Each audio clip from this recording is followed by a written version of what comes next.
Don't we have people nowadays in the religious Muslim community that want to do more and more and more and more? 5 prayers. No, 5 prayers in the masjid, the Hajj. I want to memorize Quran. I want to do more.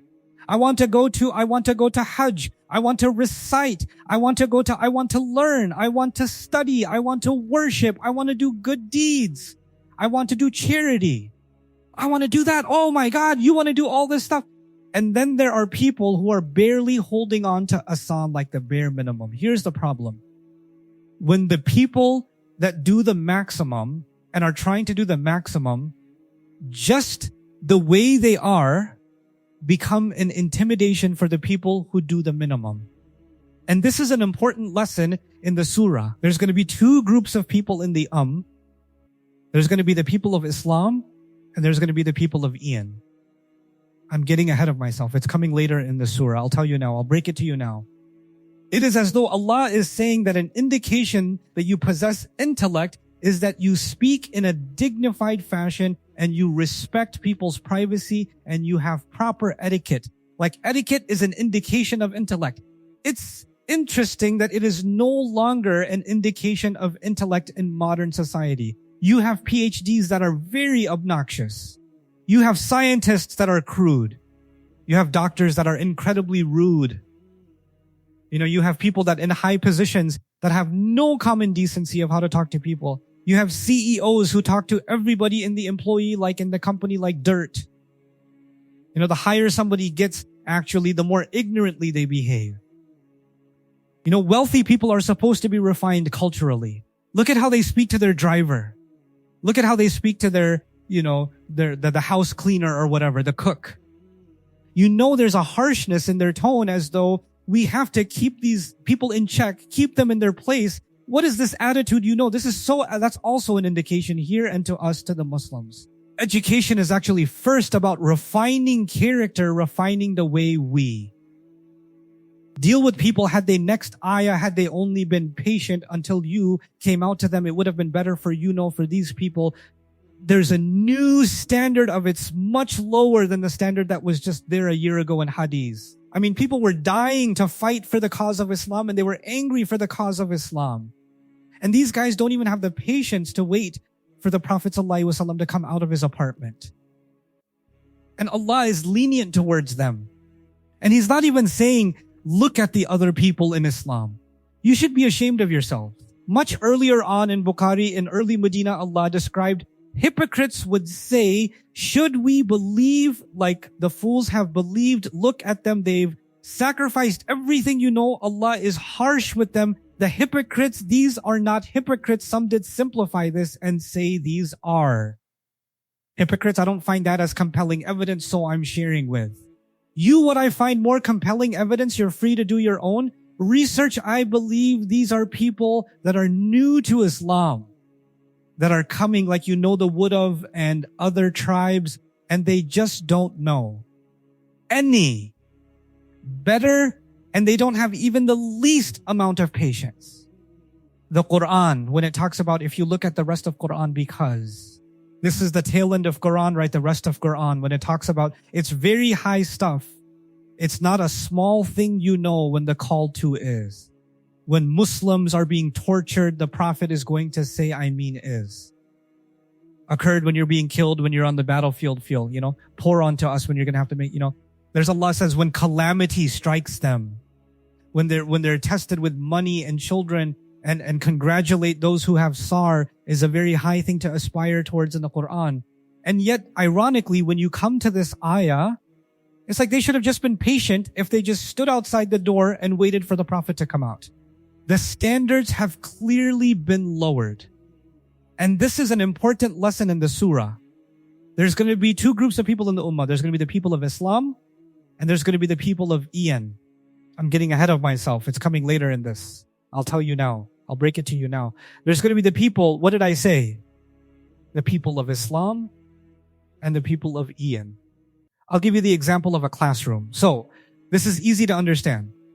In a classroom, there will be the students who just want to graduate. And there are the people there are the students who just want to learn. There's people who want to graduate and people who want to what? Give me the least amount so I can graduate.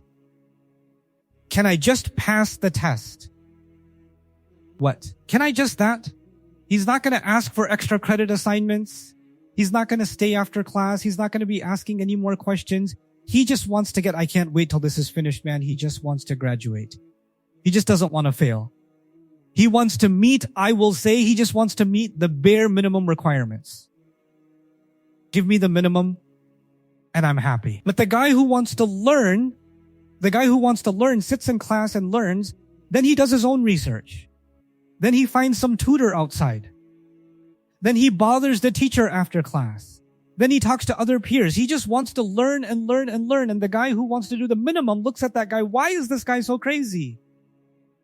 He's always trying to do more. This is actually kind of like the difference between the people of Islam and the people of The people of Islam are going to be people who say, what is the least that I can do that I can go into Jannah? Like there are people who came to the Prophet and says, tell me just a few things I can do and I don't want to do anything else. Give me that one. Give me the bare minimum and I'm done. Say, Ahillah, be firm, go ahead. That is Islam, but is Omar going to say that? Give me the bare minimum and I'm good going to say that, Ali going to say that. Like these people are not people of Islam, they are people of what they're people of Ian. They want to do more and more. And more and more and more. Allah understands subhanahu wa ta'ala that. These people that have come into Islam, they've come into Islam and they haven't been oriented and they don't understand the value of this faith and they don't realize why should you want to do more and more and more. They don't even appreciate why they're getting this education. They didn't come into it for the best reasons. Okay, it's not illegitimate reasons, but it's not the best reasons. Don't just give them the minimum and lower the bar for them. This bar is so much higher for the people of Iman. So much higher for the people of Iman. I mean, look at the sharp contrast between the required here and the required just one surah ago, just not even a year ago, at the amount they have to restrain themselves. Subhanallah. There's not even a comparison. No isn't mentioned explicitly, but you know what they had to do. Required incredible amount of so you have this dichotomy. That will still remain today, so you know what's going to happen. Let me tell you practically what happens in our time. You have people aren't, don't you? We have people nowadays in the religious Muslim community that want to do more and more and more and more. 5 prayers, no 5 prayers in the masjid. The Hajjud, I want to memorize Quran, I want to do more. I want to go to Hajj. I want to recite. I want to learn. I want to study. I want to worship. I want to do good deeds. I want to do all charity. I want to do that. Oh my God, you want to do all this stuff. And then there are people who are barely holding on to Asan, like the bare minimum. Here's the problem. When the people that do the maximum and are trying to do the maximum just the way they are become an intimidation for the people who do the minimum, the people who do the maximum should be a motivation, not an intimidation for the people who do the minimum. They're not there to make others feel bad. They're there to inspire and encourage others. This is why when Sahaba, great Sahaba that are leaving their home, they're leaving their businesses, they're leaving their families behind, they're going to go preach Islam. Are these people that are doing the minimum or maximum? Maximum. But the people that they're going to go talk to, they're going to have to teach the minimum. Make things easy. Don't make things hard. Give good news. Don't spread hatred. That's what the Prophet told these people to go out there and do. I have to be, as a teacher, I have to be hard on myself, easy on a student. And by the way, the better a student is, the harder I should be on them. The better a student is, the harder I should be on them. And the worse a student is, the easier I should go on them because they might just break. If I go too hard on them, they'll just break. They're delicate. But the good ones, I should be hard on them. Why? Because they can become teachers. So they could handle a tougher training. You have to balance all of these things. And it's so beautifully articulated in this incredible ayah. Had they been patient, Allah is actually speaking for them. And Allah doesn't even say, oh my God, I mean, just a couple of ayat ago, guys, don't raise your voices. All of your good deeds will be taken away. And now Allah, instead of saying these people raised their voice, they called you outside your apartments. They didn't even understand their deeds are taken away. No, had they been patient, it probably would have been better. It would have been better for them. Had they been more patient, it would have been better for them. Wow, like Allah went really easy on them, didn't He?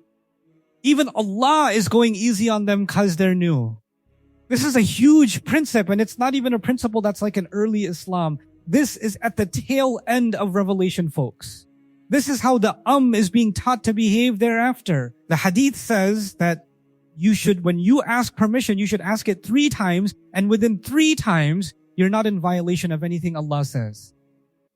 So the fact is, most believe that they ask 10, 15, 20 continuous non-stop times. Muhammad, Muhammad, Muhammad, Muhammad, oh my God. And from one apartment to the other, to the other, to the other, to the other, like super bummies. It was really disrespectful. But that's what they did. And that's when Allah says, and if somebody asked permission 3 times and they didn't get permission, they should just leave. Do these people know that etiquette? No, that's why I say if they only asked 3 times and left, it would have been better for them. Man, so beautiful. Even if the Prophet does come out, because the Prophet might come out for some reason to pray. He might come out because he has a meeting with somebody. He might come out because he has to prepare something or teach something. He might come out for any reason. He didn't come out for them. He came out for some other purpose. But they're standing there, stand by. We've been waiting for you. Can I have 2 minutes? You know, there are people who feel entitled. And so the moment you step out, they own you and they own your time. And doesn't matter what you were doing before. I mean, mashallah, when I study this etiquette and we're nowhere near, but we don't show this etiquette to each other. 2 people are talking. Muslims. 2 people are talking after Jay and they're having a conversation. A 3rd person wants to join the conversation. What do? Like the 2nd guy isn't even there. Hey, I wanted to ask you something. 5 minutes later, oh, by the way, if if you're really mannered, you might even acknowledge that there's another human being there, but you cut this guy off immediately. I get put in this position all the time. It's gloriously painful. I'm talking to somebody else. I've seen your videos, like they literally grabbed me and then you must not have seen the video about this. But you know what? If I keep talking to this person, they say, what a rude human being. He didn't even acknowledge me. And if I talk to this person, this one says, he completely ignored me like I don't even exist. What a rude. I'm like, this is what I do. So they think I have a medical problem. Or so they both excuse me. I could just run the 3rd direction, do that, you know. But the idea is if the Prophet is going to come out, that you should have waited for the Prophet to come out for you. And that actually means that you should have some of us who don't say the better thing for them was that they go there and they don't even call him. They just stand there. Don't disturb him. The Prophet ﷺ has the busiest, heaviest task that any human being in humanity will ever have.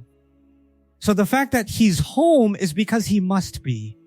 So you don't have a more pressing need, and the Prophet ﷺ is best understanding of what you need. So you need to not even bother knocking on the door or calling his name. Don't do it. Just wait there.